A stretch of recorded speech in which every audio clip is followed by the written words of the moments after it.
goods. If Canada wants to agree that we can have some level of higher tariff on them while they open up their markets to us, and things like dairy and other things, then that's a helpful conversation. Welcome to Canada SR. Listen very closely to what you just heard. That was not a proposal. That was not a negotiation between allies. That was an ultimatum delivered by the United States government. The message from Washington is crystal clear: submit, pay more, or face the economic consequences. For decades, the United States has operated under a very specific assumption when it comes to Canada. They believe that because of our shared border and because of our deep historical economic integration, Ottawa is effectively trapped in Washington's orbit. The Trump administration's entire trade doctrine relies on this perceived asymmetry. They believe that when they push, Canada has no choice but to fold. But over the last few days, Washington made a fatal miscalculation. They assumed that a threat of higher tariffs would cause a panic in the Canadian Parliament. They expected emergency summits, desperate pleas for exemptions, and a rush to the negotiating table from a position of profound weakness. They expected Canada to behave like a dependent state. Instead, what they triggered was the most aggressive, calculated, and massive structural repositioning of the Canadian economy in modern history. Canada isn't just refusing to pay the ransom. Canada is fundamentally rewriting the rules of the game. Instead of arguing about the exact percentage of the tariffs, the Canadian government dispatched its international trade minister to deliver a message that sent shockwaves through the American Commerce Department. Listen to this response. To continue to advance, but my job as a Minister of International Trade is to look beyond North America.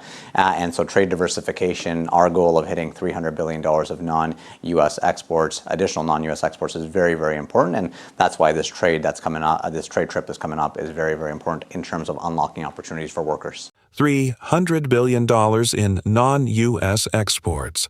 Let that number sink in. That is not a political talking point. That is an economic declaration of independence. To understand the sheer magnitude of the geopolitical shift happening right now, we have to look at the mechanics of the American threat.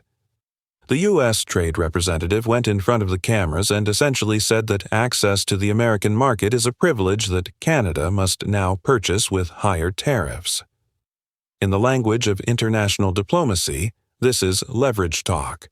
It is a blunt instrument designed to force concessions. But here is the fundamental flaw in Washington's strategy. Leverage only exists if the other side actually needs you more than you need them.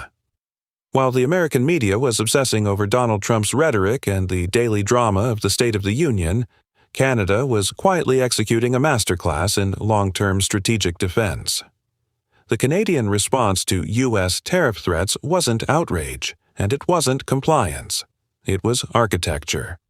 When you set a hard, actionable target to move $300 billion worth of trade away from the United States and into global markets, you are completely neutralizing the American weapon. Washington's threat relies on the fear that Canadian goods have nowhere else to go, but Canada has the resources that the 21st century demands. We have critical minerals, ethical energy, world-class agriculture, and advanced technology. And while the United States is busy building economic walls and isolating itself from global supply chains, the rest of the world is hungry for reliable, stable partners. This is what makes the current Canadian strategy so dangerous for Washington. It is disciplined resistance. It isn't loud. It isn't a screaming match on Twitter. It is the quiet, methodical dismantling of American leverage over the Canadian economy. But is this just an empty threat from Ottawa? Is this just a bluff to counter the American bluff? To answer that, you have to look at the scoreboard. Because while the U.S. is threatening its allies, Canadian leadership has been closing deals at an unprecedented scale. The numbers are staggering. Listen to the receipts. My job as the International Trade Minister is to focus on economic opportunities, because at a time where we need to make sure that we have economic resiliency with what's happening with our southern neighbor, we promise Canadians that we will diversify, and what we're doing is leading to results. You talk about our trip to China. unlocking $7 billion of agriculture opportunities in seafood, in beef, in canola. You talk about Prime Minister Carney's visit to the Gulf, bringing back $70 billion commitment to build major projects across Canada. Our commitment to the EU and now being put into the defense procurement opportunity. So this is what it's all about. At the end of the day, it's about workers and unlocking opportunities. $7 billion in agriculture to China, $70 billion for major projects from the Gulf, massive defense contracts with the European Union. This is the reality that the Trump administration refused to see coming. They thought they were dealing with the Canada of the 1990s, a country that would catch a cold every time America sneezed. But today's Canada is playing a completely different game. This is a strategy of global triangulation. By aggressively pivoting toward the Indo-Pacific, the European Union, and the Middle East, Canada is creating a massive economic shock absorber.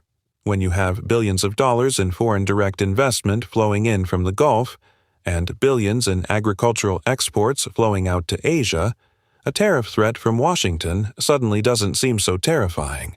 It becomes an inconvenience, not a catastrophe. And the irony here is absolutely staggering.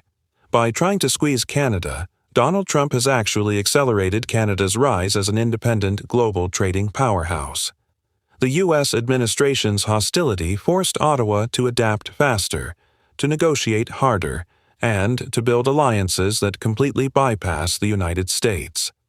This is the nightmare scenario for the America First agenda. If a country right on the U.S. border, with deeply integrated supply chains, can successfully pivot away from American economic dominance, it sends a massive signal to the rest of the world. It proves that alignment with Washington is no longer the only path to prosperity. It proves that you can stand up to the United States without firing a single shot, simply by expanding your options. At the end of the day, international trade is about options. Options equal strength. The U.S. approached this relationship with a zero-sum mentality. Either America wins and Canada loses, or there is no deal. But Mark Carney and his cabinet realized that the only way to win a rigged game is to stop playing it. Washington says, accept higher tariffs. Ottawa responds, we're busy unlocking $70 billion in the Gulf. Washington says, this is the price of accessing our market. Ottawa responds, we are building $300 billion in new markets. This is no longer a story about a trade dispute. This is a story about the shifting center of economic gravity in North America. Canada is no longer adjusting its orbit to match Washington's volatility. Canada is creating its own gravitational pull.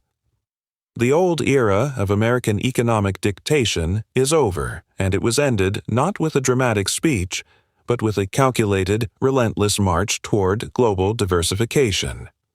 If you want analysis that goes beyond the mainstream headlines and breaks down the real moves shaping Canada's future, make sure you subscribe to Canada SR. Turn on those notifications so you never miss an update. Now, I want to hear from you. Is this $300 billion diversification strategy the ultimate checkmate against Donald Trump? Or will the Canadian economy still suffer in the short term? Let me know your thoughts in the comments. We'll see you in the next video.